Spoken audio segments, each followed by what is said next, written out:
Hi, Srikrishna. How are you? Hi, good evening. How are you Good doing? evening. Good evening. How are you? Yeah, Everything okay? yeah, getting on. Yeah. Good, good, good. Do you want to switch on your light? And yeah, that's good. That better? Yeah. What's up? Everything okay? Are you back Oh, to work? Your regular work has started or not yet? yeah. From tomorrow we'll be starting from Monday. You're doing all the routine lists as well? No, I mean, yeah, not a lot, but we are still doing our first case on Monday. Oh, I see. Elective case. There were a Uh-huh. couple of emergencies, some this things going on. So Vijay has been holding fort, is he? yeah. Vijay and I have this Arvind fellow. The two of them are there. But I've been Uh-huh. going. I've been going alternate days Oh, I see. so that no, if there's anything. Who is Arvind? Arvind is one of my trainees who's Oh, I see. passed the CTVS, but he wants to do thoracic surgery. So he's been with Oh, us is that correct? been with us for a year. He's planning to come to UK for some training. I'm not Acha. sure which this thing, but now that with this lockdown, it's been postponed for a while. Oh, I see. But I think he'll be there. I'm sure he will get in touch with you sometime. Has he passed his exams and all in the UK? He wants to do the FRCS, so let us see how things go. He's been Ah, accepted somewhere, one of the units, yeah, somewhere, there are a lot of somewhere, vacancies actually in the UK. somewhere A in lot of Midlands or something. I don't know. I don't Oh, remember. good, good, good. Oh, Queen Elizabeth must be in Birmingham. No, not in Birmingham. Oh, Somewhere not in else. Birmingham. All right. Maybe Sridhar or somebody. I don't remember. Yeah, Sridhar is in Leicester. Yeah. Sridhar is in Leicester. Another Indian guy is in Leicester, Fayaz Chaudhary. Two of them are running the program in Leicester actually. Uh, Pala is retired, no? Rajesh? Who? Pala is Rajesh. retired long time. Yeah, Yeah. Pala is So who's holding Pala for? was in Heartlands. I know. So now Heartlands is run by Maninder. Maninder, is it? Maninder is the director of the program, and then there is quite a few Indians in there. There's a guy called as Biswas, no, Bist, and a few others. It's a good unit. Maninder's unit is a good unit. They do a lot of work. Lot of work. But nowadays, the pleasure of NHS is gone. The good old days when NHS was so much fun. Now, But I suppose the job opportunities are opening up. a lot of job opportunity. Mm. But NHS has become very sort of more like a job rather than a Training. passion. Okay. Yeah, training is okay. Training for trainees is good. But once you become consultant and above, it becomes like a really you're at the beck and call of managers. And, Yeah, that's your happening control all is over the gone. world. It's all over the You world. become you become Corporate more like a bloody worker. Mazdoor. They treat you like a worker. You are a Mazdoor again. Mazdoor is the correct word. That is absolutely the correct. Yeah, that is the correct word actually. So, yeah, when the peak of NHS, the bosses were really kings. But now it is all very interesting. That's why I don't enjoy very much with. I do only sessions, so I don't do. I do mainly private work, so can't be bothered with these management meetings. And good for you. You, Yeah, and, you, and, you, and now we are at a stage where we can pick and choose. yeah, you have done everything. Good. Yeah, we've done everything. We've done all the things we need to do. Now we just need to pick and choose. You are the global guru as well. I don't know about global guru, but touch wood, I mean, we Yeah, are at a stage where it's a I great don't have to achievement. do a job. It's a great achievement. I've got this some name from I don't know Kang Sol Wing. Does that ring a bell? Thanks. Sorry, Trying I didn't know. some name K Kang Sol Wing. I don't know. He's trying to enter the group. You No. see, when I monitor the group, I see a lot of New names. strange names trying to enter. So I don't know whether they're genuine students or Okay. People hacking, oh, God knows. So I have to actually block people from entering.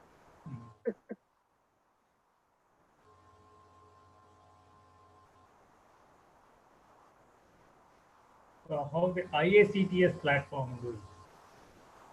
Sorry? Yeah, we are on IACTS platform. We are on IACTS. But this is being recorded? Yes. Because the IACTS is not being recorded, you know. I record all the thoracics. Everything is recorded and everything is put up on the YouTube. So we're doing quite well. Yeah, I saw your message. 25,000 something. Yeah, that's good, isn't it? We've gone beyond 25,000 now. So it's so satisfying that so many people have logged in and seen that. In fact, the US guys are now looking at our website, and they're looking at whether they can inculcate it into the academic program there. So we are in talk with them. So all our lectures will be shared with the US students. They have a very nice organized program, so I really like it, how they do it. So I'm very keen that they take up our... but this program is good. There are topics that you have chosen. Yeah, very good. And now I've got some very nice future topics, some really, really good future topics. I got some really good future topics. Lung transplant we will do again for all our students, and so some really good stuff.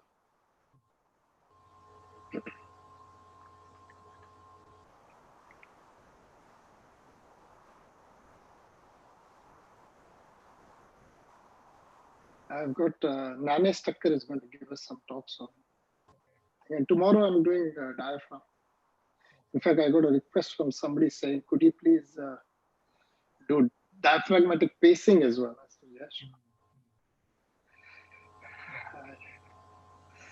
I got a request from somebody called McDonald. Who is McDonald? I don't know. I have to know.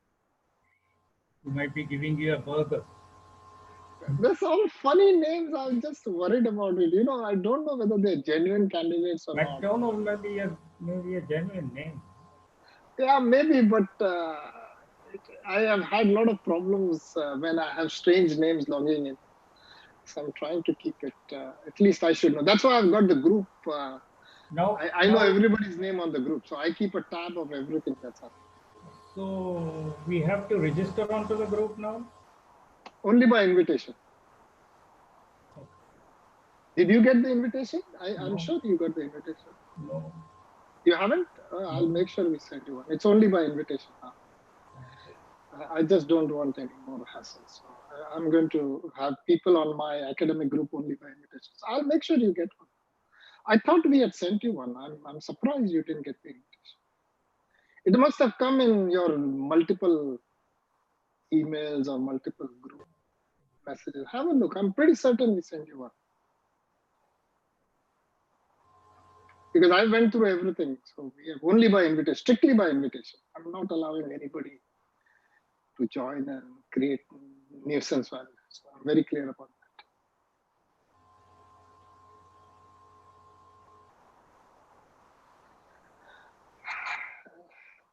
But we've got some really good topics coming up. Some really, really nice topics coming up. Next weekend, I think we'll do congenital lung as well.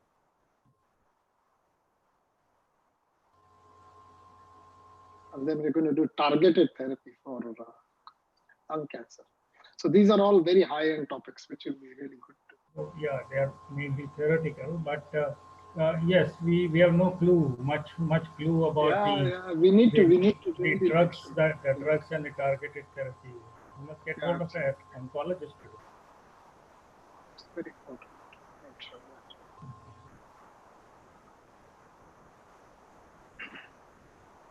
So we are almost there, just 2 more minutes. So just wait for the whole thing to start. I just spent all morning in meetings. You won't believe it. I literally just changed out of my suit. For this, I thought I'll just continue, but I just literally came out of my suit all morning. I mean, from early morning till about 4 o'clock, I was non-stop in meetings. Weather seems to have improved. I see. Weather is fantastic. Not in your jacket anymore, and yeah, and a cap and all that is gone. Yeah, no, weather is nice and warm, nice and warm. In fact, hot. Sometimes I'm having to wear shorts and all that. Spring is come. Spring has come. My garden is nice and bright. All my roses are out. In fact, I've got barbecue to do this evening. So when we finish, I will do a barbecue. My kids love it. So we do that in the evening. Should I put my screen on? Please do that.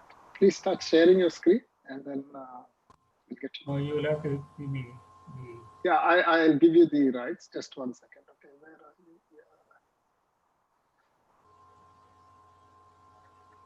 I will make you host. So now you are host and just share your screen and then I'll take over the hosting.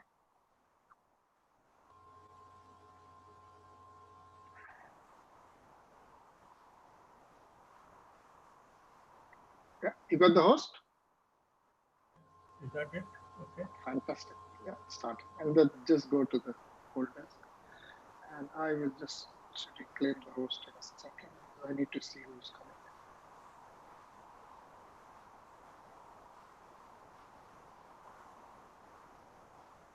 Oh, we've got Professor Rui is logging in from Malaysia.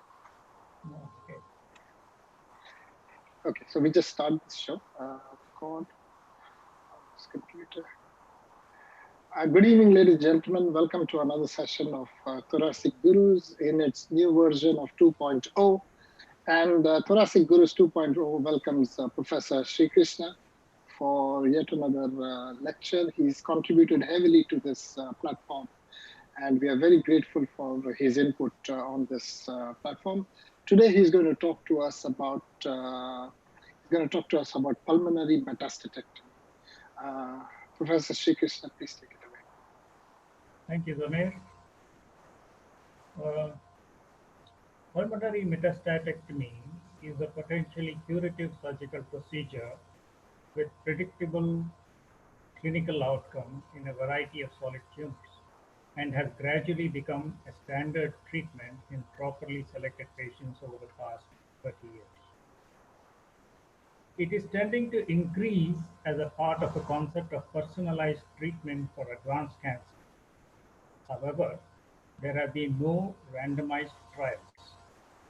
The belief in effectiveness of metastatectomy is based on registry data and individual surgical follow-up case studies.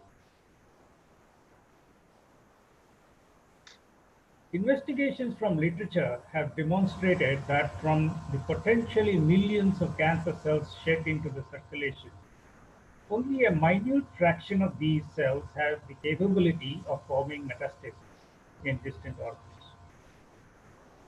The progression to metastasis involves establishing a new vasculature, altered cellular adhesion, increased cell motility, disruption of the basement membrane, intravasation to the circulation, escaping the host immune surveillance, tumor embolization and arrest in capillary beds, and eventual colonization in a distant site. The original seed and soil concept was coined by Stephen Page in 1889 and was the first to address the question, what is that decides what organs shall suffer in case of disseminated cancer? This is a corollary to the statement, when a plant develops seed, its seeds are carried in all directions, but they can only live and grow if they fall on congenial soil. This is the concept. Each step in the process is necessary, and failure of any of these can prove to be rate limiting. Clinicians have become increasingly aware of the various genes and pathways that regulate these interactions between tumor cells and the host. Therapeutic interventions can develop to target specific stages in the progression of a cancer cell to a metastasis. The majority of pulmonary metastases are asymptomatic and detected radiographically. Only 20% of patients with pulmonary metastasis have symptoms like cough, hemoptysis, testing. So we go through, in this lecture, I would like to go through the various things under these headings. So the first one would be the role of diagnostic imaging. Diagnostic workup includes history and physical examination, and imaging includes the routine chest X-ray and the chest CT and the FDG PET CT. The classic CT appearance of a pulmonary metastasis is a smooth, well-circumscribed peripheral nodule, also known as a gumball or a cannonball. Magnetic resonance imaging is in general not a useful modality.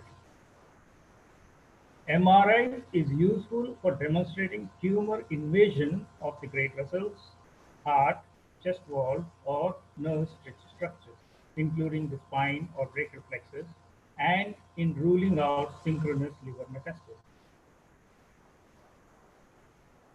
Metastases also frequently appear in multiple sites throughout the lung simultaneously. Multiple simultaneous lesions may need to be differentiated from infectious processes, whereas single lesions require differentiation from a primary lung cancer. The likelihood of a pulmonary metastasis relative to a new primary malignancy is related to the tissue type of the patient's antecedent cancer, risk factors for lung cancer, and the interval between the previous malignancy and presentation. In patients with history of sarcoma or a melanoma, a new pulmonary nodule is 10-fold more likely to be a metastasis than a new primary lung cancer. If the initial tumor was of a genitourinary or a colorectal origin, there is equal chance that the tumor is either a metastasis or a new primary, 50-50. If the primary tumor is of head and neck origin, the newly identified lesion is twice as likely to be a new primary lung cancer than a metastasis. So the primary tumor is important. Ultimately, determining whether a new pulmonary nodule is a metastasis or a second primary tumor requires histological confirmation. In specific circumstances where surgical removal will not be pursued, non-operative biopsy is preferable. Techniques including image-guided percutaneous biopsy, fluoroscopic-guided transbronchial biopsy, endobronchial ultrasound, or navigational bronchoscopy are all reasonable approaches and should be used based on the location of the nodule, institutional expertise, and patient-specific concerns. So the rationale of metastatectomy in various primary tumors, most of them are because of sarcomas. You can achieve a permanent cure. Teratoma, confirm the tumor, and residual teratoma, you can achieve a possible cure. Colon and rectum, permanent cure plus or liver resection. Kidney, occasional cure. Melanoma, breast, and so on. The first resection of a single lung metastasis was reported by Weinschleichner in 1882 during intraoperative assessment of a chest wall sarcoma. A major proof of the curative potential of metastatectomy was achieved in the management of childhood osteosarcoma. In a consecutive series of 27 patients presenting with lung metastasis from osteosarcoma, systematic lung resection resulted in complete eradication of the disease in more than 80% of cases and a 45% survival rate at 5 years. So this was the basis of offering metastatectomy in various cancers. The increased efficacy of targeted molecular therapies and immune checkpoint modulators for specific histologies has heightened the importance of a multidisciplinary approach to the management of metastatic disease. Surgery may no longer be the best therapeutic option for a specific tumor type. So there are generally a lot of controversies in the metastatectomy in the literature. As we mentioned earlier, there are no randomized clinical trials, there are no comparative survival analysis, inconsistent description of accompanying local or systemic therapy, variable follow-up length, fail to distinguish between prognostic and predictive characteristics, and it does not clarify the role of metastatectomy in prolongation of survival or cure. This is from the expert consensus task force on pulmonary metastasis. The overall survival curves in contemporary reports include 20 to 52% in colorectal at 7 to 9 years, 33% at 7 years for renal cell carcinomas, 14% at 10 years for melanoma, soft tissue sarcomas, survival rate of about 23%, head and neck squamous cell carcinoma at 18%, breast cancer 40% at 18 years, and hepatocellular carcinoma at 38%. The timing of metastatectomy vis-a-vis systemic therapy is complex and requires expert input, as does the risk-benefit assessment of local therapy, including surgical resection, stereotactic ablative body radiation, percutaneous ablation versus systemic therapy alone. Surgery is preferred in patients who will tolerate resection for tumors such as germ cell tumors, where residual disease may be primarily teratoma but may devolve into malignant tissue if left in situ. Surgery is also preferred for patients with chemoradiotherapy insensitive disease, the renal cell carcinoma and melanoma. The advent of targeted therapies and immunotherapy has changed the landscape in these tumor types. While responses to immunotherapy can be prolonged and significant, they still apply only to a minority of patients, and the major response is seen only in about 20% of cases.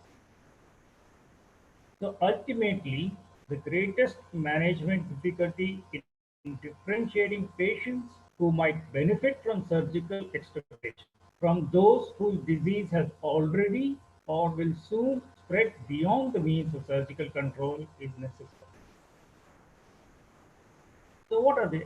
The accepted criteria for pulmonary metastatectomy includes definitive control of the primary tumor has occurred or is possible, absence of or ability to control extrathoracic metastatic disease. The lung metastases are amenable to complete resection. The patient can tolerate the planned procedure, and there is no better treatment alternative. So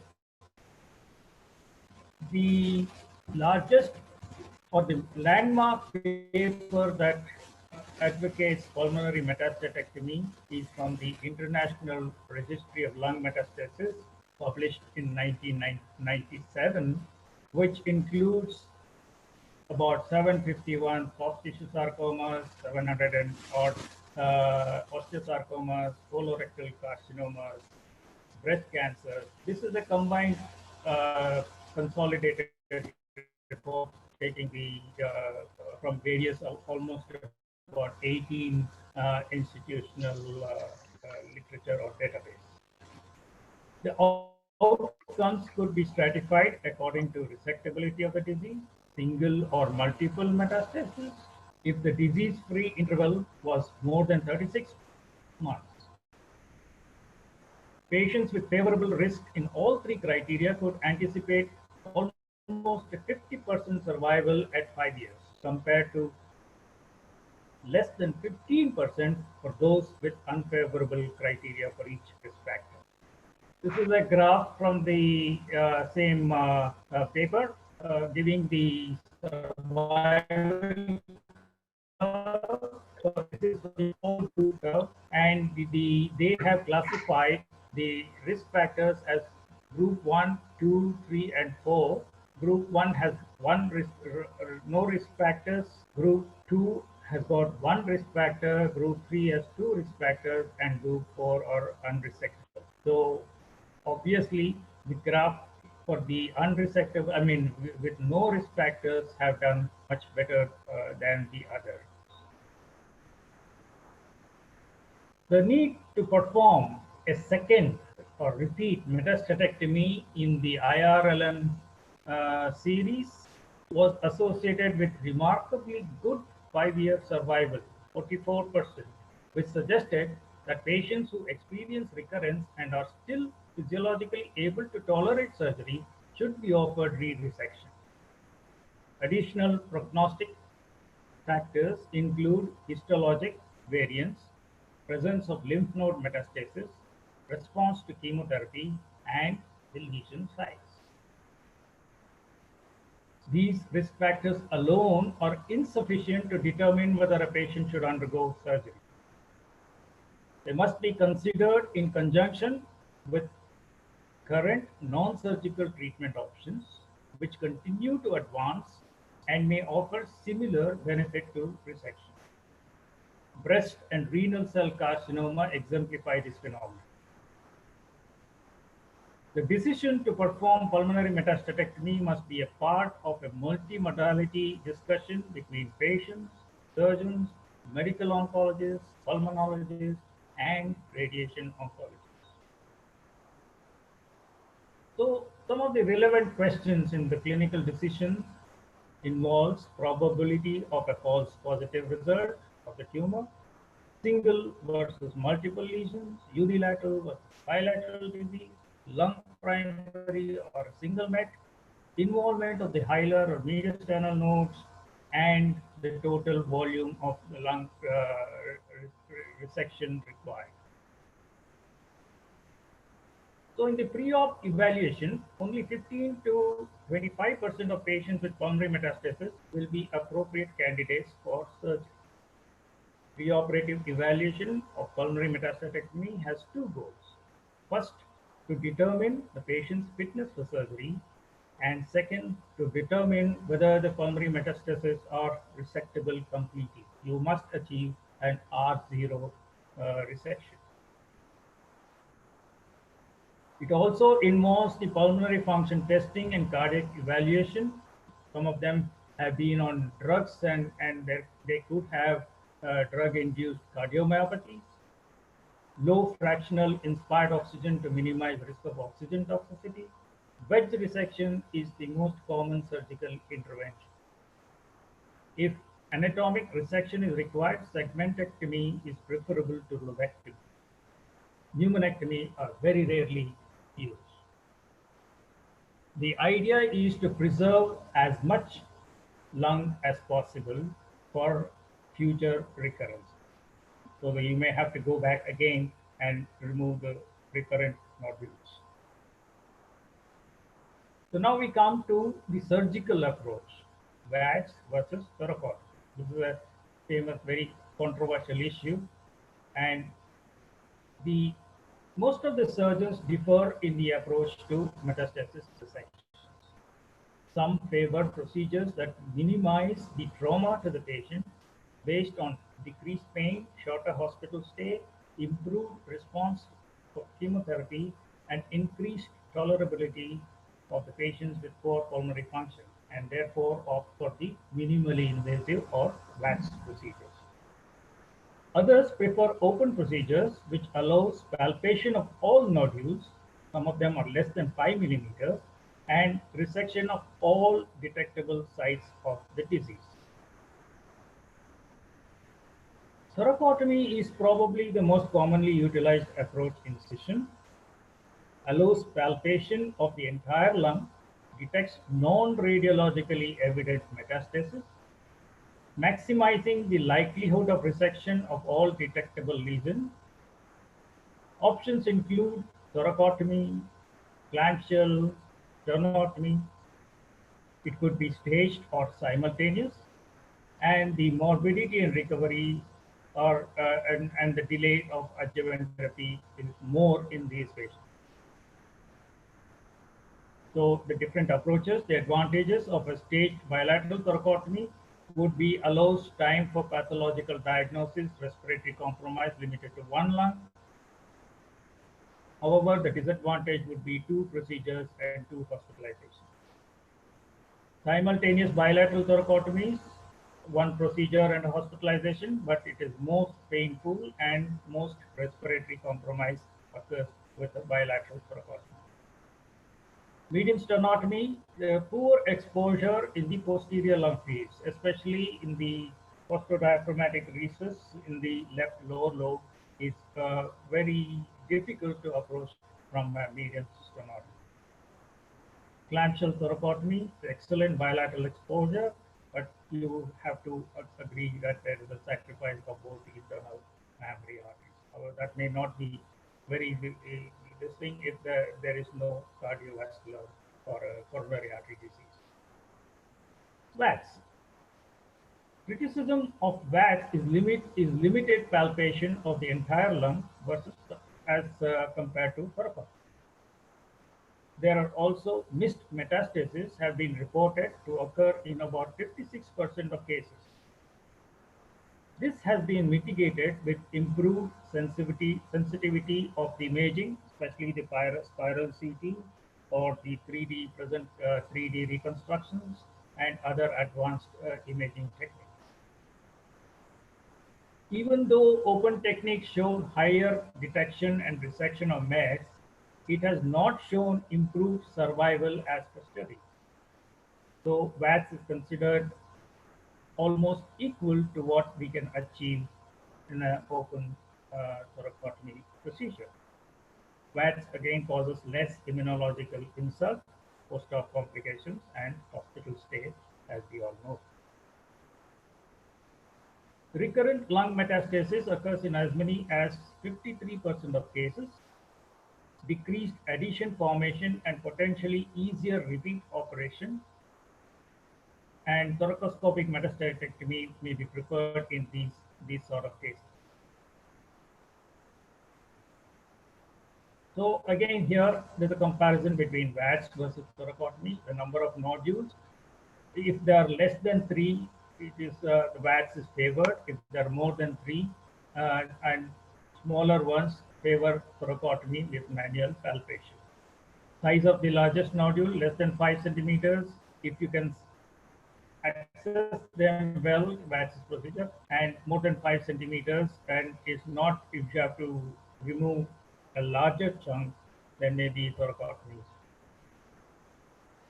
Location, as we already said, peripheral locations closer to the chest wall, VATS is preferred, and central tumor, central metastasis, open thoracotomy may be preferred.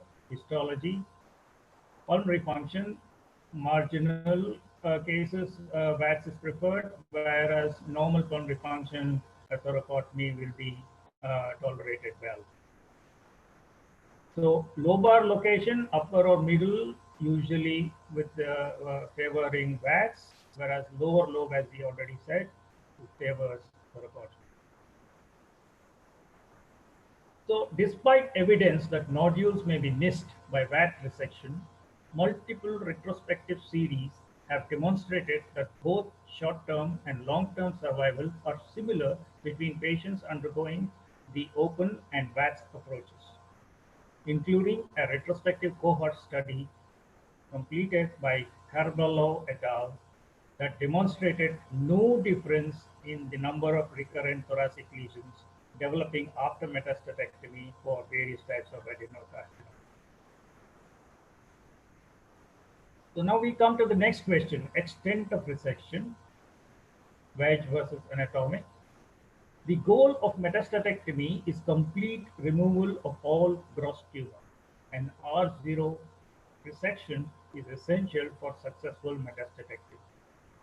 A second but equally important goal is preservation of pulmonary function, which requires consideration for extent of surgical metastatectomy. Approximately 50% will present with a recurrent disease after initial metastatectomy, and therefore as much of lung should be preserved as possible. Non-anatomic wedge resections are ideal for removal of the peripheral nodules and are generally associated with improved postoperative lung function relative to anatomic resection, segmentectomy, lobectomy, or pneumonectomy. Although lobectomy has been associated with lower rates of local recurrence in the treatment of primary NSCLC, no such data exist for resections for metastatic disease. So the necessity of achieving an R0 resection determines the extent of resection. Less than lobectomy is the dominant technique, allowing pulmonary parenchymal sparing. Lobectomy is occasionally indicated, and pneumonectomy is rarely appropriate and questionable as a technique in this patient population.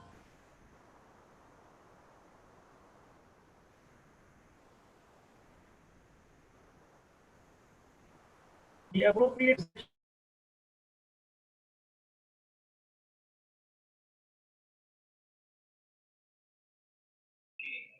the builders of all the push-up models must have one stand for.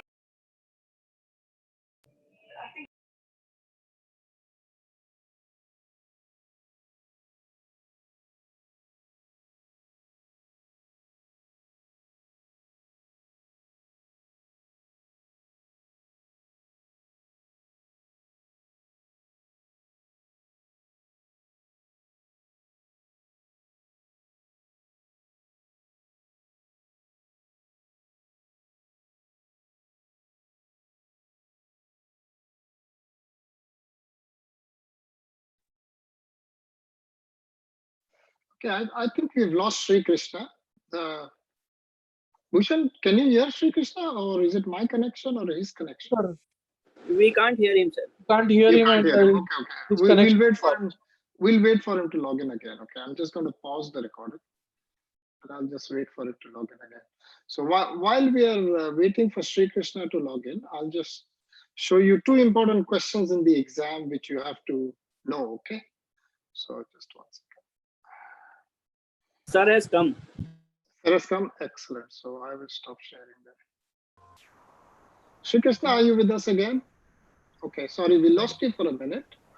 Yeah. I'm going to give you the, I'm going to make you the host again. And Okay. you share your screen. And then Right. once you start sharing your screen, then I'll restart the recording. I'll pause the recording. Okay, right. Are we all right? Yeah, just one second. Yeah, go for it, Srikrishna. You're Recording. Okay. The appropriate resection volume depends on the number and site and the dimensions of the lung lesions. A sublobar resection and atypical tangential or wedge resection is generally adequate because most of the metastatic lesions are small and peripheral. A variety of mechanical staplers are available to achieve a quick and easy resection. However, the so-called precision resection may be more volume effective in cases of multiple or deeper metastases. So most of us, before the advent of staplers and the VATS techniques, we were trained with this.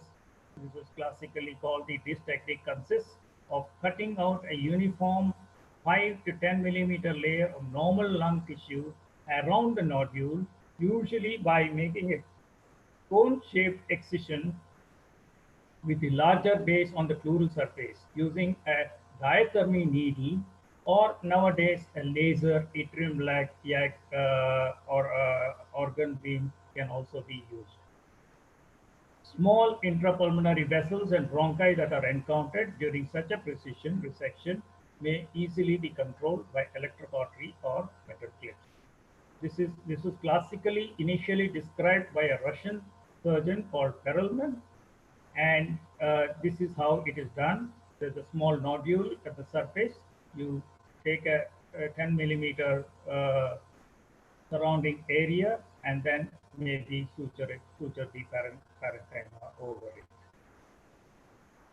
This is a technique of a wedge resection by the open technique, where you put two clamps, excise the excise the nodule bearing segment and wedge, and then suture the raw surface of the lung in 2 layers.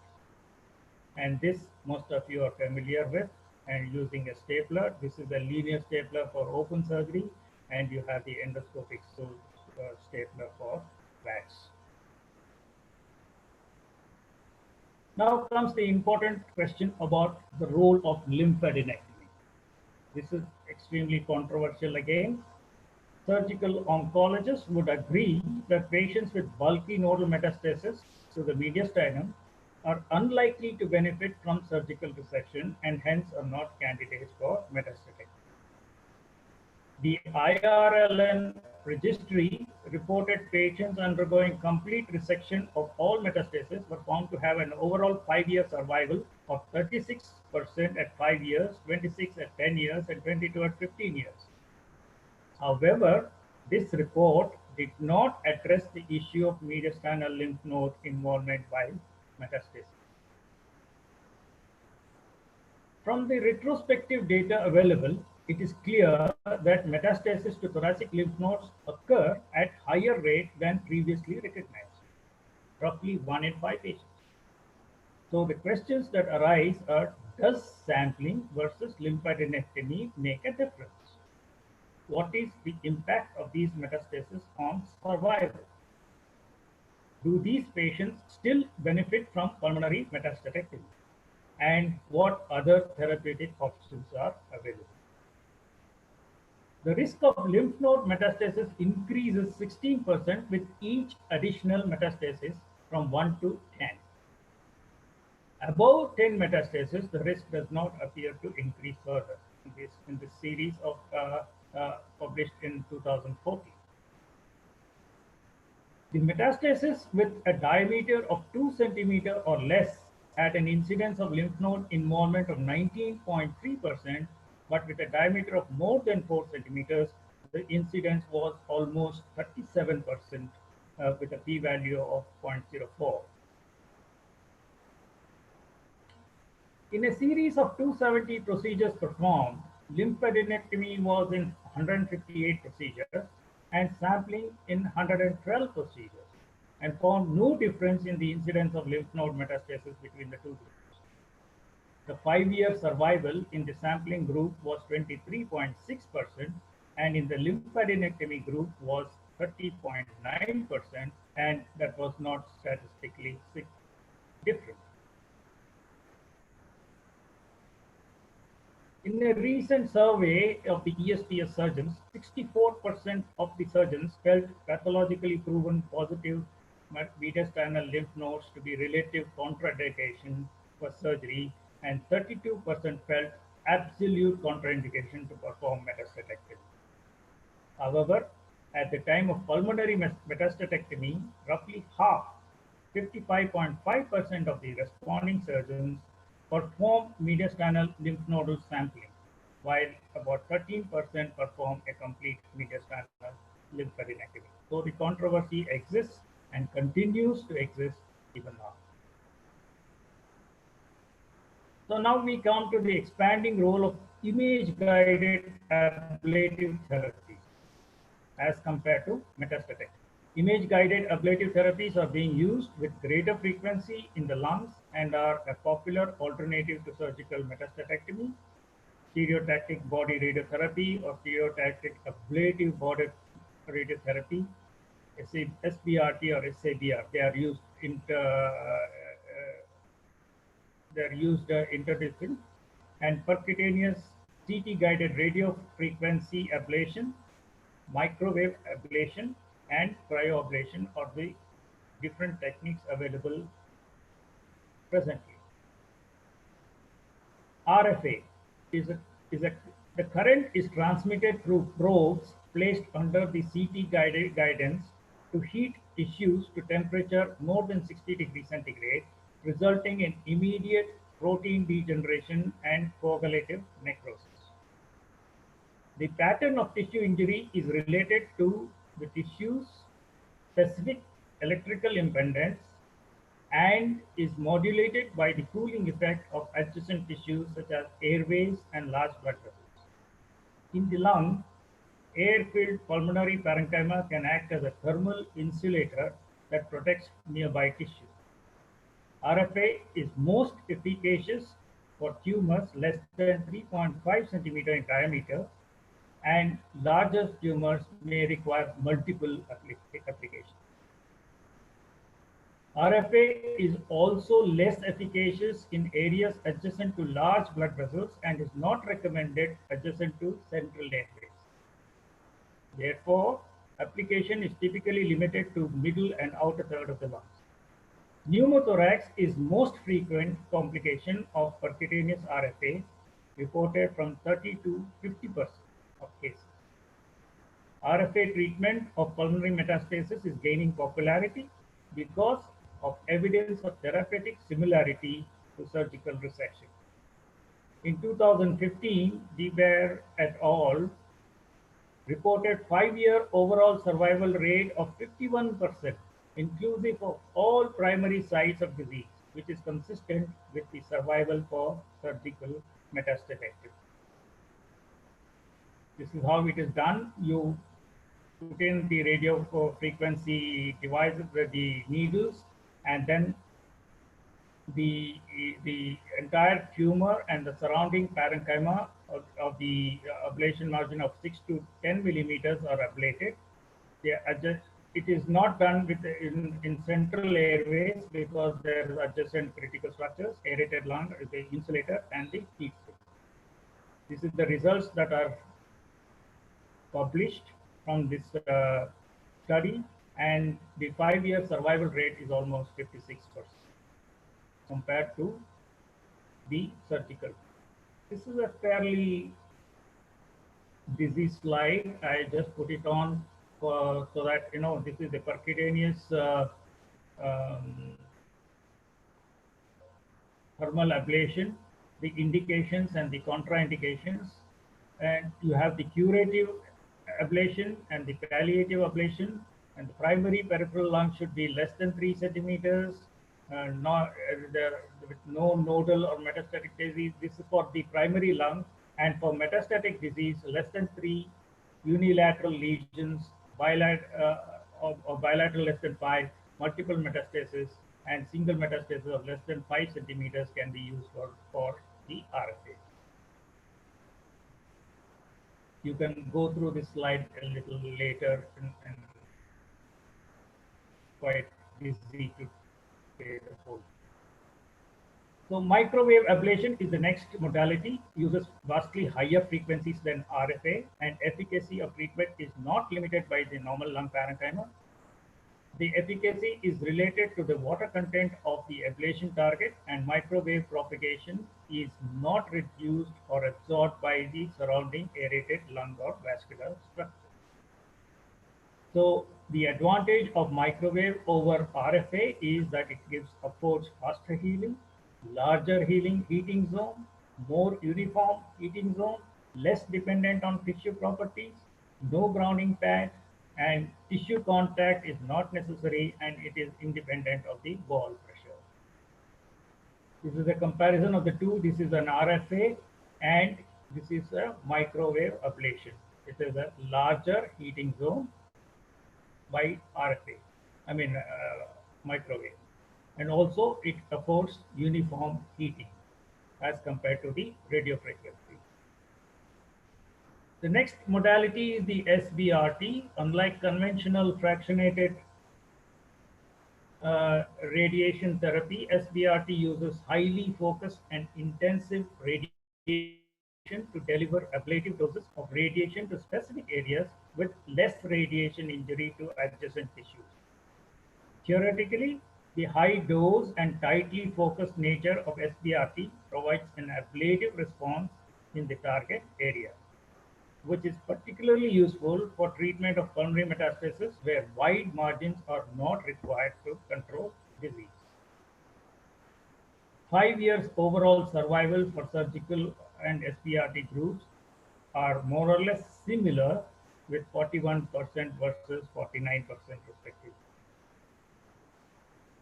The extreme accuracy of SABR treatment allows high doses of radiation to be delivered in one or a few shots to the desired target in the body, producing superior destruction with minimal damage to surrounding organs such as the heart, esophagus, and the spinal cord. With SABR, an entire treatment course can be completed in 3 to 5 sessions over 2 weeks compared to conventional radiotherapy treatment, which requires 35 sessions or over 7 weeks. This is mainly for the primary tumors, but metastasectomy also can be used. The biggest problem with SBRT is to counter the respiratory motion of the patient, and so that the beam is directed exactly onto the tumor and eliminates the respiratory movements. This is achieved by the computer and also the various other systems that can, the 3D imaging system, which can actually focus the beam right onto the target area. From these two images, the 3D location of the internal placed radio-opaque fiducial marker can be determined. The patient can then be moved into the correct treatment position based on the position of the internal marker. So this is the latest, one of the latest cyber knife, that is, as it is popularly known as. It has a linear accelerator. There is a robo which directs the beam, and from the X-ray tubes and the flat panel, and then there is a synchronous camera as well included in the whole system. There are various studies that have been done with SBRT for metastatic lung lesions, and the take-home message would be: studies show local control rates of largely 80 to 90% at 2 years, and overall survival of 30 to 85% at 2 years for the patients with pulmonary metastasis managed with SBRT. So more and more of these ablative therapies and targeted therapies are coming into vogue, and surgical metastatectomy probably is on the downhill course. Now we come to a few specific cancers and how their metastasis is tackled. The most common is the sarcoma. Osteosarcoma metastasizes mainly to the lungs, and in days before the effective chemotherapy, 80% of the patients treated by radical resection of their primary tumors develop lung metastasis. Despite the efficacy of intensive chemotherapy, lung metastases have remained the main reason for failure in 40 to 50% of osteosarcoma. More recent studies have provided further evidence that systemic surgical resection of pulmonary metastasis rather than use of salvage chemotherapy may contribute to the sustained improvement of survival. In the IRLN analysis, 108 osteosarcoma patients with synchronous lung metastasis showed a 5-year survival rate of 38% after complete resection. The primary soft tissue sarcomas also produce both synchronous and metachronous metastasis to the lung, although the incidence is lower. Chemotherapy has a less important role in the management of these tumors than in cases of osteogenic tumor. Therefore, metastatectomy may be very important for eligible patients. Germ cell tumors are very sensitive to chemotherapy, and the use of cisplatin-based regimens has greatly improved the cure rate from approximately 10% in the 1960s to the current 85 to 90%, even in the presence of metastatic disease. In a recent analysis of 141 patients who underwent resection of thoracic metastasis at the Royal Brompton, complete resection was achieved in 123 cases, almost 87%. The overall survival rate was 77% at 5 years and 65% at 15 years. Survival time was significantly shorter in patients with malignant teratomatous element. However, in the latter group, metastatectomy still achieved 51% survival at 5 years.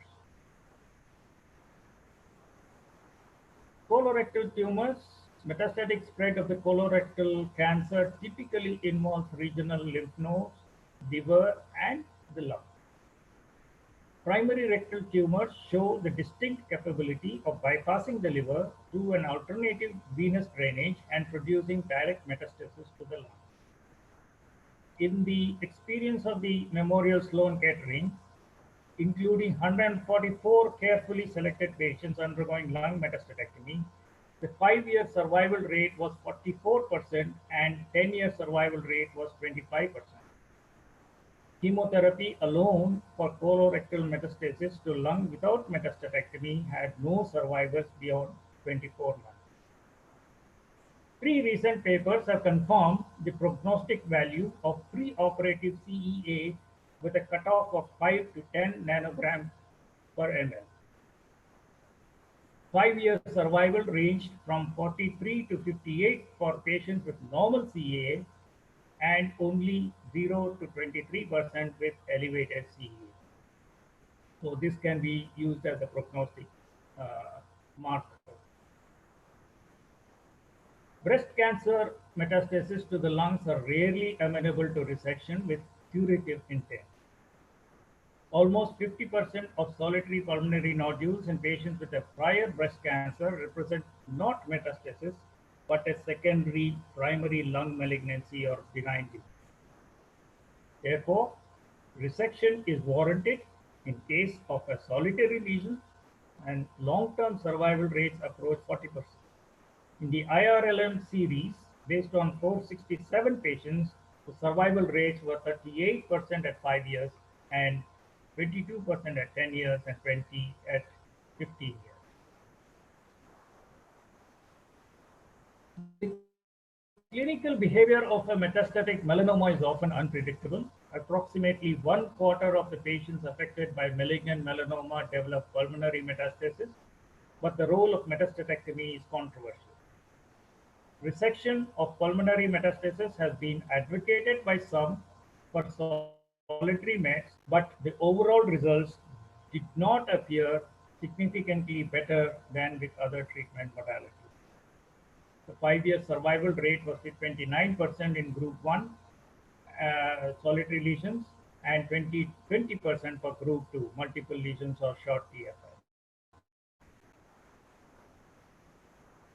Pulmonary metastases from renal cell carcinoma are frequently present at the time of diagnosis or can develop after nephrectomy. The lung is the most common metastatic site. In the modern era, the majority of patients with systemic disease are treated with targeted cytokine therapy, including IL-2, IFN alpha, and multi-targeted tyrosine kinase inhibitors that primarily target vascular endothelial growth factor receptors. 5-year survival ranges from 36 to 54% in various series. Metastatectomy in renal cell carcinoma should be considered in patients with a small number of easily accessible pulmonary mets who have demonstrated prolonged disease-free interval after nephrectomy or a partial response in metastasis after systemic immunotherapy or targeted chemotherapy. Coming to the head and neck tumors, the occurrence of a pulmonary opacity in patients previously treated for head and neck cancers is a common event. If the pulmonary nodule is solitary, it is virtually impossible to distinguish metastasis from primary lung tumors. If multiple pulmonary nodules are detectable on CT scans, a needle aspiration or thoracoscopic biopsy will usually demonstrate a metastatic squamous cell carcinoma. The real efficacy of pulmonary metastatectomy for head and neck carcinoma is unclear. The Memorial Sloan Kettering group reported a 5-year survival of 34% for squamous type and compared to 64% for the glandular type of head and neck tumors. So results. In experienced hands, morbidity rates after pulmonary metastatectomy are low, and overall perioperative mortality ranges between 0 to 2%. Castorino et al. In the IRLM paper. The history of this surgery indicates that permanent cure can be achieved in fewer than one-third of cases. 5-year survival results vary with the primary site and depend on the site and pattern of the metastasis. So the long-term survival for epithelial cells, 5-year survival would be around in the region of 35 to 40%, whereas in sarcomas it is 31 to 30% overall, and in germ cell it almost goes up to 68% in the 5-year and 63% at 10 years. So germ cell tumors are more likely to benefit out of metastatectomy. As I said this before, the IRLM prognostic grouping has considered, group 1 was considered as resectable, no risk factors. Group 2 was resectable, 1 risk factor, disease-free interval of less than 36 months. Group 3 is resectable, 2 risk factors, disease-free interval of less than 36 months, and group 4 was unresectable. So this is the pattern. This graph I showed you earlier, which was giving you all cases. This is a graph for osteosarcoma, which showed a much better result overall. And this is for soft tissue sarcomas, the colonic cancer, the breast cancer, and the melanoma. The breast and melanoma have fared fairly poorly. Now, relapse after metastatectomy can occur. The pattern of relapse after lung metastatectomy depends on the histology of the primary tumor as well as the extent of the pulmonary disease. In the IRLM experience, a recurrence was documented in 53% of patients after complete metastatectomy with a median time of recurrence of 10 months. The probability of relapse all sites was higher for sarcomas and melanomas as compared to epithelial or germ cell tumors. The long-term survival rate of patients undergoing second metastatectomy was 44% at 5 years and 29% at 10 years, little different from that seen after initial metastatectomy. Future prospects. Future prospects for better management of pulmonary metastasis still rely on more effective systemic therapy to prevent their occurrence. At present, induction and adjuvant systemic therapy play a small role in managing resectable and unresectable metastasis, but innovative and possibly targeted systemic treatments will become available in the near future. Anti-metastatic agents such as antibodies against VEGF or tyrosine kinase inhibitors, such as antagonists of epithelial growth factors, are very promising drugs that may be applied as adjuvant or neoadjuvant therapy in this set of patients. Intra-arterial infusion of high-dose chemotherapy agents directly into the pulmonary artery after isolation of the lung in order to increase the dose without toxicity has shown some encouraging results. This is a diagram of the isolated lung perfusion for the affected area. Isolated lung perfusion for pulmonary metastasis allows the lung to be preferentially perfused with high doses of chemotherapy, avoiding the dose-limiting effects of systemic toxicity. ILP can be performed retrograde or antegrade with hyperthermia using blood flow occlusion technique or using a delayed clamp release. Minimal invasive techniques can also be used. Doxorubicin, 5-fluorodeoxyuridine, tumor necrosis factor alpha, paclitaxel, melphalan, gemcitabine, and cisplatinum have all been used in the ILP for pulmonary metastasis. Several small and large animal models have been developed showing the safety and reproducibility of the ILP. Several phase 1 clinical trials showed ILP to be feasible in patients with pulmonary mets, but long-term outcomes and survival are mixed. This is how the ILP is performed in the theater setup, and then there's the arterial and the venous cannula, which is the inflow and the outflow from the affected lung. I will show you a few of my own cases, representative cases, just to show you how they can present. A 19-year-old girl with history of swelling over the distal right forearm presented in Jan 2017. She was diagnosed with distal radius, underwent curettage and grafting elsewhere in May 2017. However, she had recurrence of the swelling, which was noticed 2 months later. Re-excision of the recurrence and wrist arthrodesis was performed in August 2017.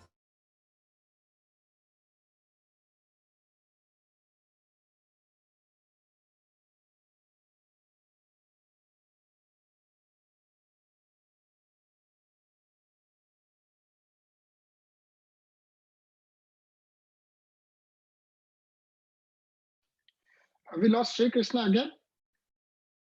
Yes, sir. Okay, he's coming back. Srikrishna, come back, and are you with us? Switch on your microphone, please. I'm on. I'm on. I You're on. need to put my Yeah, slide yeah. again. I'll give you my slide. Just 1 second. I need to find you. Sorry. Yeah. Okay. I've given you the permission. Okay. I've given you permission, Srikrishna. Start sharing your screen. My internet. It's okay. It's okay. Don't worry. We're doing well, actually. We're doing very well. Don't worry. Share your screen.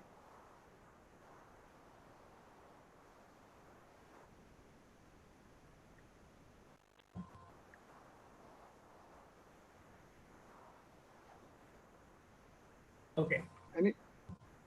All right. We can't see your screen just as yet, Srikrishna. We need to see your screen. Are we on? We're on, but we can't see your screen. Share your screen again.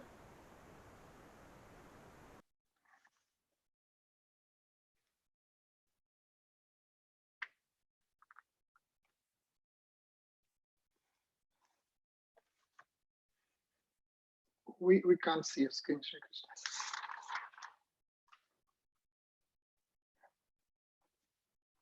If you want to log out and log in again, do you think that will help you?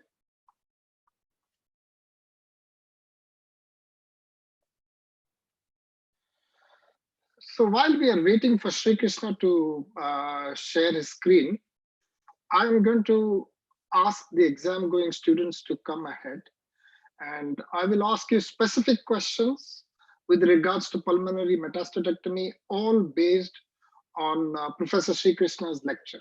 Okay. So first, who wants to take it? Bhushan, you can come in first because I see you right there. Tell me 5 indications for pulmonary metastatectomy. What do you look for when you are trying to do pulmonary metastatectomy?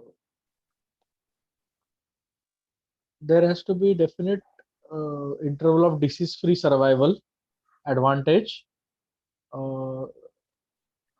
resectable metastasis.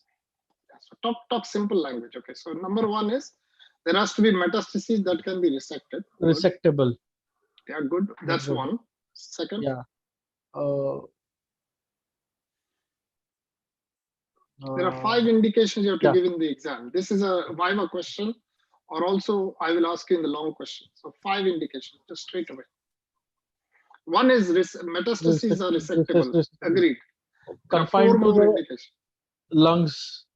Yeah. So no extrapulmonary metastasis. You have to say that. So no extrapulmonary metastasis. 3 more indications. Less than 10 numbers. No, there is no size. What else? This is a clear-cut exam question. Everybody must know the answer to this. Srikrishna, are you with us? Switch on your microphone. Yes. I've just asked them a question while you're setting up. Okay. You can start sharing your screen. 5 indications for pulmonary metastasis. Somebody else take it because Can you I, take sir? it. Who is that? Parth. Parth, Take Parth. 5 indications for pulmonary metastasis. Give me 1, 2, 3, 4, 5. Sir, one. Can I, sir, answer? Can I answer? Yes, please. Yes, please. Sir, first is the primary tumor has been controlled. Excellent. So primary tumor has to be controlled. Number 1. Second is the pulmonary mets is resectable. Good. Number 2. Very good. 3 more indications. Third is there is no extra thoracic metastasis. Excellent. Excellent. And give me 2 more indications. Fourth is the patient performance status is Excellent. Patient should be fit for surgery. yes, sir. And the last one, there's one more indication you have to tell me. No non-surgical option exists with better outcome. Okay, so I'll repeat for you guys. This is a Viva question. Number 1 is patient is fit for surgery. Number 2, the primary tumor site is controlled. Number 3, there are no extrapulmonary metastases. Number 4, all metastases are completely resectable. And number 5, no non-surgical option exists with better outcome. Okay? All right, Srikrishna, please take over. Okay, thank you. So we were talking about this 19-year-old girl who had a giant cell tumor. Recurrence of swelling was noticed 2 months later. She came back for a re-excision and wrist arthrodesis in 2017.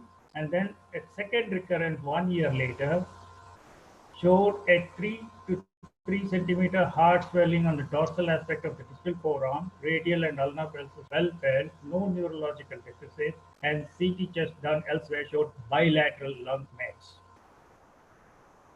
So the first surgery was a wide local excision of the right ulnar translocation done for the recurrence of by the musculoskeletal onco team. Then we did a utility port, 4 centimeters right chest, explored with a 10 mm scope. Inspection and digital palpation, only 2 nodules were noted, although the CT scan had shown us 5 nodules. Hence, converted to a mini thoracotomy, size 7 centimeters, for identification and resection of all the nodules. So 5 metastatic nodules were done, excised and excision with a healthy lung margin.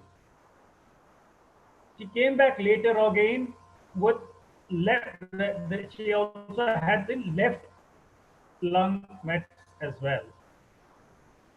So the second surgery was done through a VATS approach and utility incision of 4 centimeters, finding 5 nodules. The nodules was all the nodules were excised by VATS approach this time, and in the upper lobe and the wedge resection of endoscopic stapler. See, post-operatively, she received 4 doses of denosumab.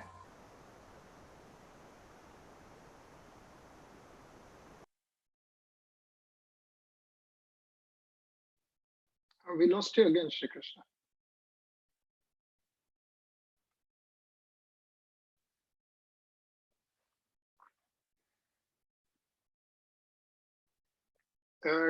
Guys, can you hear me, or is it my connection that's gone? Yes, sir, we can hear you.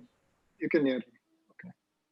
So Srikrishna, try logging in again. I'm sorry, there's a little bit of a problem with the connection. So while we are there, I'm going to ask the next question of the exam going students. Name 5 common tumors which give good outcome when you do pulmonary metastasis, statectomy, pulmonary metastatectomy. 5 common tumors which give you good outcomes. 5. Okay, name them one by one. Vikas, you can take it. And Srikrishna has covered every one of them separately. Colorectal cancer, sir. Good, very good. Renal cell carcinoma. Very good. Osteosarcoma. Yeah, sarcoma. Okay. Sarcomas. And two more. Two more. He covered them Germ cell tumor. separately in his talk. Germ cell Germ cell tumor. tumor. Very good. And one more. Renal cell carcinoma. Renal He said that. One more. Head and neck cancer, sir. head and Malignant melanomas. malignant melanomas. Sir, Okay. And germs and head and neck carcinomas as well. So any one of these. Melanomas have a very variable outcome. If they are single isolated melanoma, then you're okay. If it's multiple metastases, you're not okay. Sorry, Srikrishna, you're back on. I'm just trying to fill in the gaps. Okay. While Can you hear me? Yes, we can hear you. Please carry on. Okay. We did not see the CT. We lost the last case. You had just done a VATS metastatectomy. So just go back one slide, one or two slides before. We lost your volume at that stage. Yeah. Okay, so this one. Okay. Yeah. Carry on. The second, so 5 nodules were seen on 4 were seen on CT. Another additional nodule was found. Nodules in the lower lobe excised with the rim of healthy lung area and suture closure. Nodules of the upper lobe wedge resection with an endoscopic stapler. So she received 4 doses of denosumab, stopped after conceiving. She has been on regular follow-up of chest birth at chest CT at 6 months. No evidence of pulmonary mets. Follow-up chest X-ray, bilateral good lung expansion at the moment. Case 2, 23-year-old gentleman, thalassemia minor, swelling of the right arm and mild pain, evaluated and diagnosed right humerus osteosarcoma with bilateral lung mets, received 3 cycles of NACT. Last cycle was in September 2019, underwent wide local excision of the tumor with nail cement space implant. He tolerated the procedure well and was referred to us for further management. This shows the mets that are seen on the CT. The left side, the right again up on the upper lobe and in the right lower lobe. Multiple mets bilaterally. Again here, one met there, one met right in the CT recess, and one met here. So this patient underwent sequential bilateral muscle sparing anterolateral thoracotomy, right followed by left on the 8th of November. Right lung, 2 nodules each in the apical and posterior segment. Right lower lobe, 2 nodules in the superior segment. 1 nodule each in the medial and lateral basal. 2 nodules in the posterior basal segment. Left lung, left upper lobe, 2 nodules. Left lower lobe, 1 in the superior segment, 1 in the posterior basal segment, and 1 in the medial segment. Additional nodules were identified besides those visualized on CT. This was a plus point for the open procedure. Each nodule palpated and excised with the margin of lung tissue and suture. Received adjuvant chemotherapy, follow-up doing well, and no recurrence. Case 3, 44-year-old gentleman presented with complaints of pain and ulcer in the left side of the mouth since last 2 months. Incisional biopsy showed moderately differentiated squamous cell CA left buccal mucosa, T4, N3, B, and M0. Prevascular mediastinal lymph node was on the CT.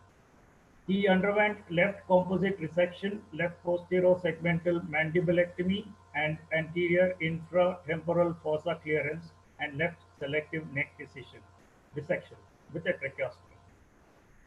VATS excision of the biopsy of the prevascular mediastinal node was done in January 2020, and post-operative period was uneventful in this patient. Case 4, 65-year-old lady, cough with weight loss, patchy pneumonia right side, right hilar lesion with mediastinal lymph nodes. She also had hypermetabolic soft tissue density on PET, lesion with collapsed middle lobe suggestive of a primary tumor, hypermetabolic lesions in the right upper and right lower lobe suggestive of METs, hypermetabolic lesions in the mediastinal lymph nodes, and multiple bone METs. This was discussed in the MDT, and not only palliative CT and RT was offered.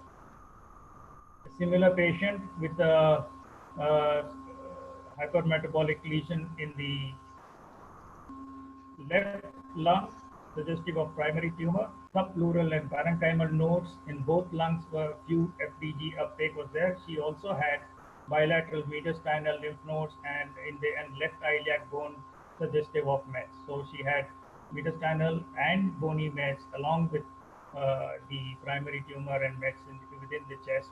So she was also given palliative CTR. So to summarize, the management of patients with pulmonary metastasis remains a state of evolution.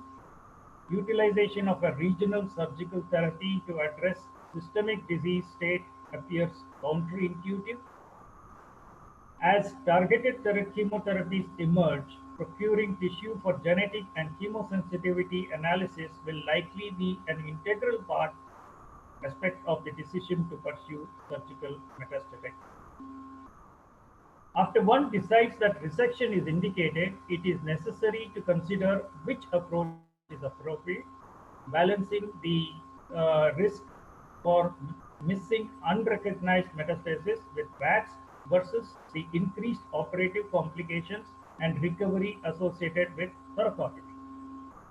Even as randomized trials so slowly define the role of surgical metastatectomy, clinicians should be mindful that benefit of surgery should always be weighed against less invasive methods of controlling metastasis with goal of offering high quality long-term survival. Although surgery remains a gold standard approach because it is associated with well-documented long-term results, ablative therapy offers impressive results, especially among patients not amenable for surgical resection. In the end, I would like to give you these two algorithms just for you to say that for evaluation for a pulmonary metastasis would include imaging, chest CT and PET. Oligometastasis is less than 3, more than, and DFI more than 2 years.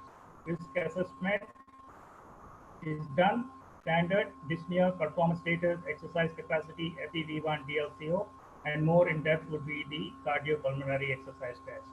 So discussed in the MDT, pathological confirmation needed, oncologically, anatomical, physiologically appropriate.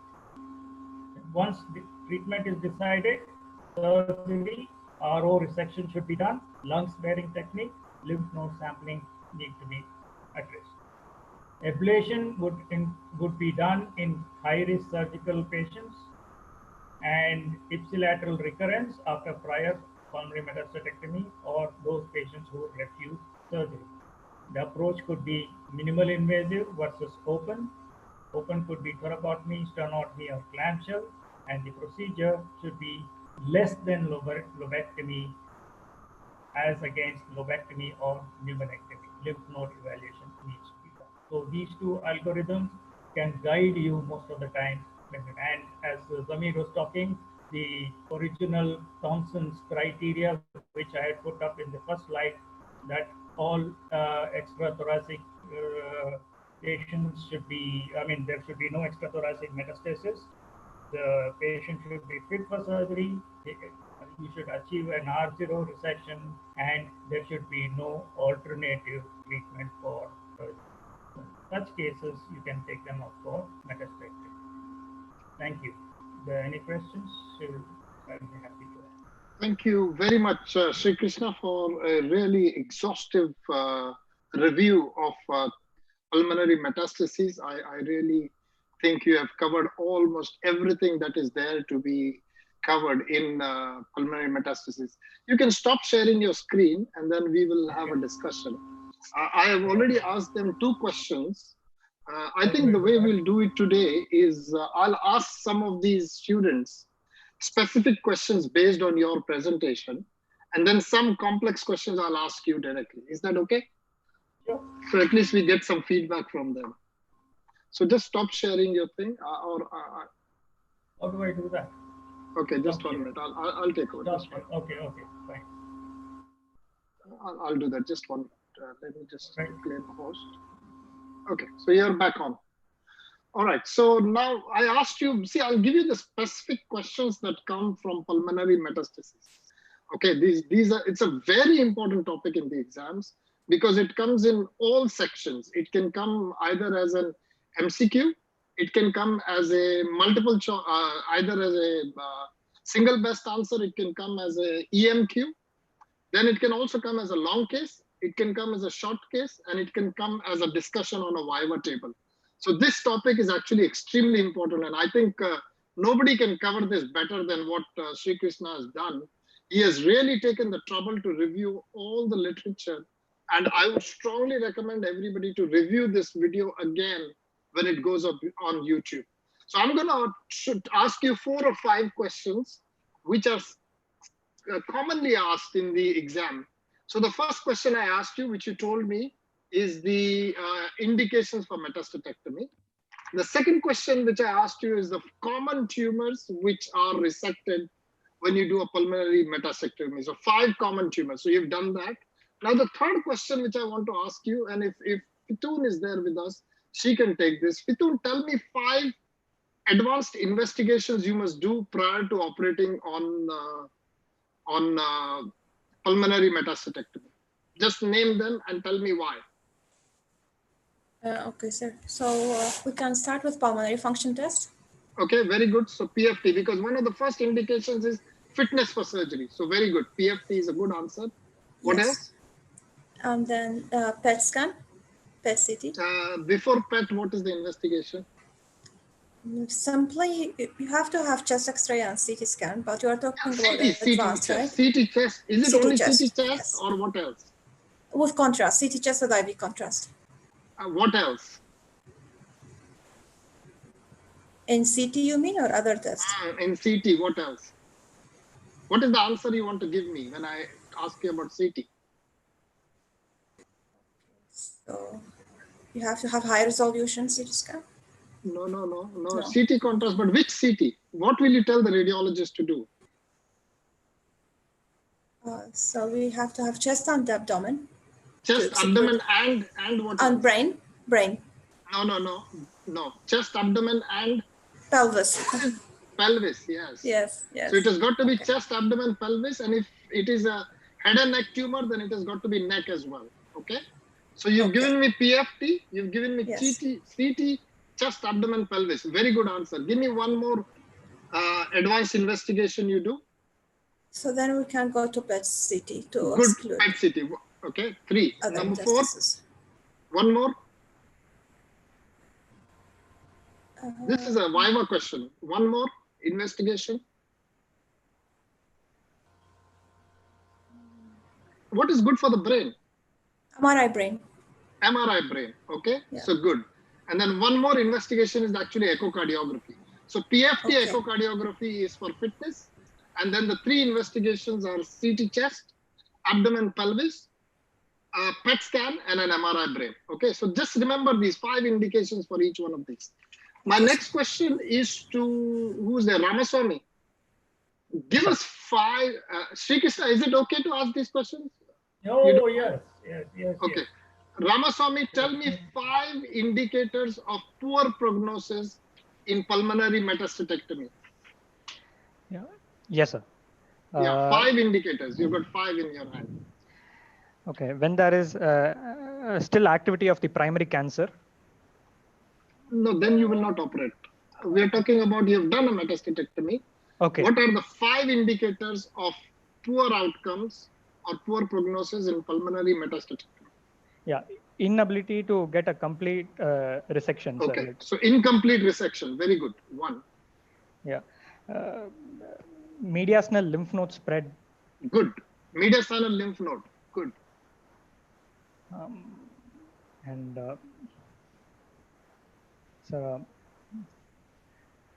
So the tumor markers despite resection keeps increasing, sir. Is it? Okay, now tumor marker. Let's talk about pathology. Let's talk about the tumor itself. Yes, sir. So 2, I agree. What else? 3 more points I want to hear. Please write these down as I'm saying. Yes. 3 more I want to hear. Short duration. Short duration of relapse. Of disease-free interval. Okay. Number 3. 2 more. Anybody else wants to tell me the remaining 2? tumor doubling time. Yes, sir. Okay. And first one, which is most important, is number of metastases. So more the metastases, poorer is the outcome. Okay, a Yes, single metastasis has better outcomes than multiple metastases. There is no number as such. So the 5 things which are indicators of poor prognosis are number of metastases, yes, short disease-free interval, tumor doubling time, incomplete resection, and mediastinal lymph node involvement. Okay, this must come out bang, bang, bang, bang. And sir has covered it in his Sorry, I lecture. missed the last 2. Number of metastases, short disease-free interval, tumor doubling time, incomplete resection, and mediastinal lymph node involvement. These are the 5 answers you must give in the exam. yes. Okay, somebody else come in, exam going guy, whoever is there, who's exam going, come quickly. Before I ask sir, who wants to take it? Vikas, you want to take it?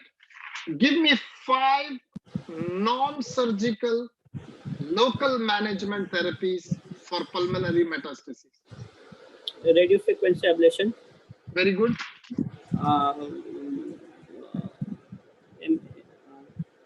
microwave ablation, Very good. SBRT. Very good. Yeah. Cryo knife. That's good. Not cryo knife, cyber knife. Good. And 2 more.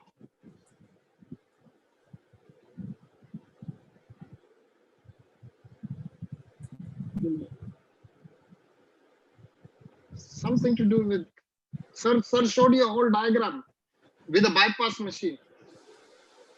Can I, Yeah, tell me. sir, isolated lung perfusion, Very good. And one more. NDA laser. Yeah, laser. Okay, very good. So these are the 5. Okay, this is the question that's asked, and you must just know these things. So RFA, microwave ablation, cyber knife or SBRT, isolated lung perfusion, and laser. These are the 5 non-surgical cutting techniques of getting rid of pulmonary metastases. Very good. Dr. Srikrishna, can I ask you a few questions on behalf of the students? So tell us a little bit I'm about. losing my internet on and off. Oh, you're losing your internet. Okay, so I'll continue asking these students, and whenever you come back in, I will ask you the question. Is that okay? Are you there, Srikrishna?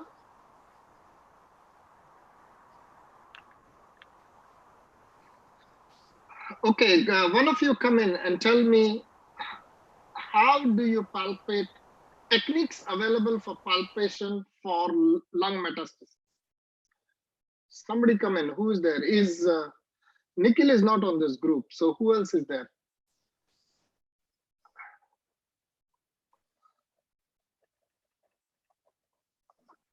Who shall take it? Techniques to localize the mets intraoperatively. Yes. First of all, it is you can do wire localization in pre-op of the metastasis. Okay. Second thing is manual palpation. Very Third good. thing is radioactive dye or tracer injection and gamma camera use. Excellent.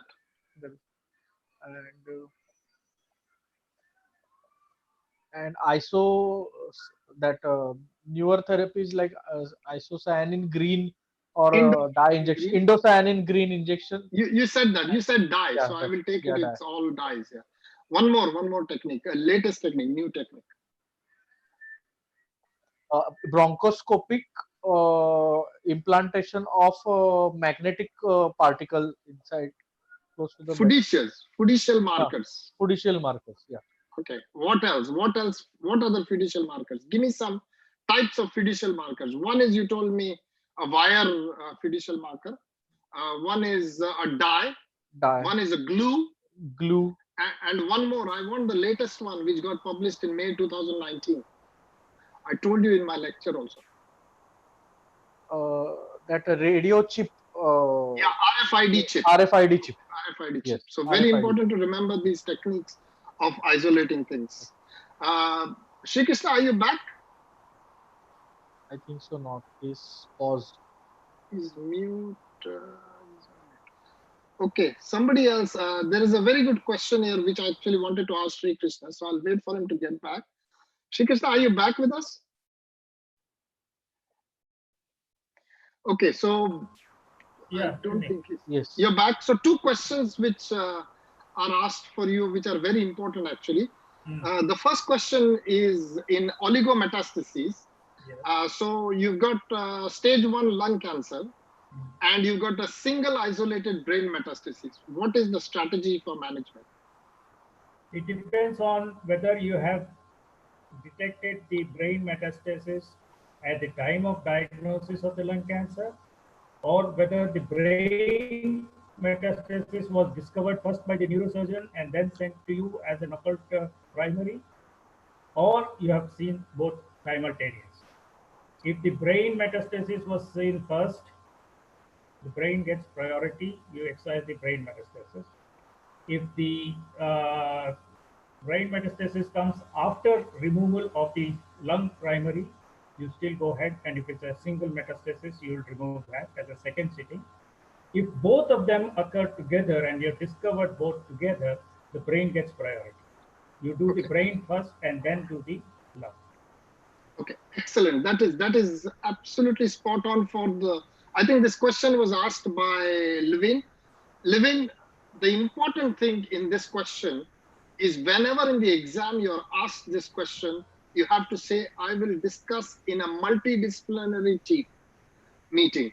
And not just lung cancer multidisciplinary team meeting, but this will also be discussed in neurosurgery team meeting. So that is the first point you have to say. The second point, which sir said, if it is simultaneously discovered, always the brain is resected first, and then you make sure how the patient is doing, and then you resect the lung. The difference between the two procedures is about 4 to 6 weeks. That's the time interval that you do give for the patient to recover from the brain surgery. Okay? Usually, you try not to do the lung first. You always try to do the brain first rather than the lung surgery first. Sri Krishna, second question to you, which she has asked is, if there is a single stage 1A lung cancer and a single metastasis to bone, what is the strategy? Usually bone metastasis is generally not that common. Single bone metastasis is not that common. But if you have a single metastasis and it is symptomatic, you will give them, if it is an accessible area, not like in the periphery, if it is amenable for resection, maybe you can do that. Otherwise, you will give them palliative RT. Okay, that is fair. There is a paper actually published on skeletal metastases. If the met is in deep seated in a vertebral body or in the pelvis, then resection of that would be not a very useful thing. But if it's in the periphery, in the limb, you could probably excise that. But if it is not that, then you only give them palliative RT as to the bone met. Yeah, so the retrospective analysis has said that number 1, you give them chemotherapy. Number 2, you do the lung surgery. And number 3, if it is accessible, as sir said, then you resect them. If it is not accessible, then you give radiotherapy to the men. Okay, so that is an answer for your question about bone metastasis. So chemotherapy can be given before as an adjuvant therapy because bone metastases are not good prognostic factors for lung cancer. So if you get bone metastasis, it's not a good sign. But the paper has looked at the protocols and it has said chemotherapy, surgery, lung surgery, and then if you can resect the bone mets, you resect it. If it's in an inaccessible site, then you give localized radiotherapy to the bone mets. That is the answer. Sri Krishna, one more question they're asking is there a margin of resection? As I said, at least about 6 to 10 millimeters around the pulmonary met, which you can do either as a wedge or if you are doing precise precision excision with a laser cautery or a needle cautery, you must have a 10 millimeter margin. Okay. Is there a role for? And preferably, if you have the facility, you can always have a frozen on the table over the margin. Okay. Is there a role for enucleation of these tumors? Leaving only that, it's not really the thing, but you must have some amount of normal lung tissue around. Yeah, actually, when you're using lasers, you have the option of enucleating the tumors. So Because it burns it. yeah, it burns the tissue surrounding the tumor. So whenever you use lasers in metastatectomy, the philosophy is not to do a wedge resection or a, you're trying to actually enucleate the tumor. So you burn around the tumor and bring it out. So automatically you get a clearance margin. Anybody knows what is the nanometer wavelength of the laser, which is specific to the lung? Nd:YAG, but which nanometer is used for lung, which gives you pneumostasis of the lung? Anybody knows? Okay, it's 1318 nanometer Nd:YAG. Okay, the normal Nd:YAG is about 600, 700 nanometers, but the one that is used for lung metastatectomy is 1318 nanometers. And the reason why you have to use this wavelength is because it causes complete pneumostasis of the base of the lung. So you don't get air leak. If you use the normal Nd:YAG, then you will end up with a raw surface which will leak air. So 1318 is the laser that is recommended. Is there any other questions that you guys want to ask? One of the questions, Srikrishna, that's asked is, what is the surgical approach for a centrally placed metastatic nodule? Depends on how central you have. Well, you could approach either by a thoracotomy or a stenotomy, depending on where you. I would probably, if a centrally placed close to the heart or the great vessels, I would prefer an open technique rather than that. Okay, Ramaswamy, give me 5 approaches to metastatectomy. Yes, sir. Thoracotomy, median stenotomy. Good. So clamshell, not routinely used. Yeah, but okay. Minimally invasive procedures, thoracoscopic. Yeah, and what else? One more approach. For bilateral, it's very good.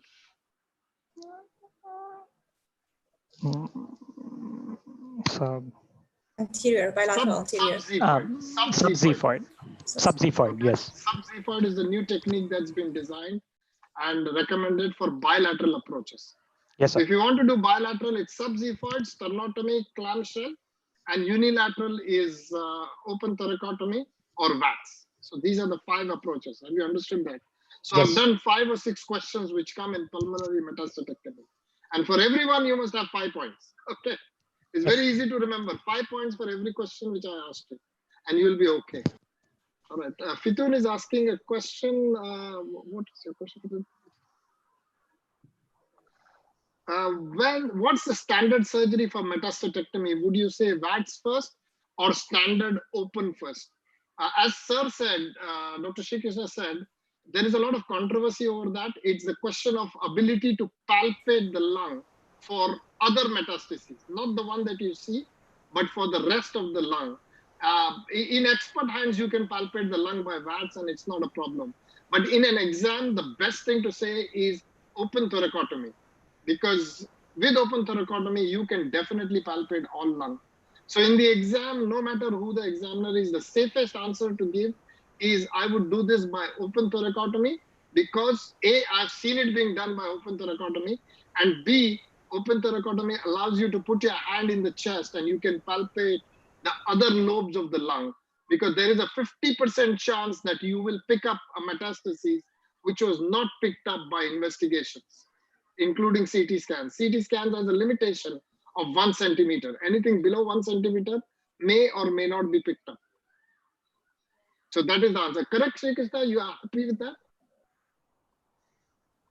I think we've lost Srikrishna again. But that's the answer. Open thoracotomy Thank is the you. exam. Yeah, thank you, sir.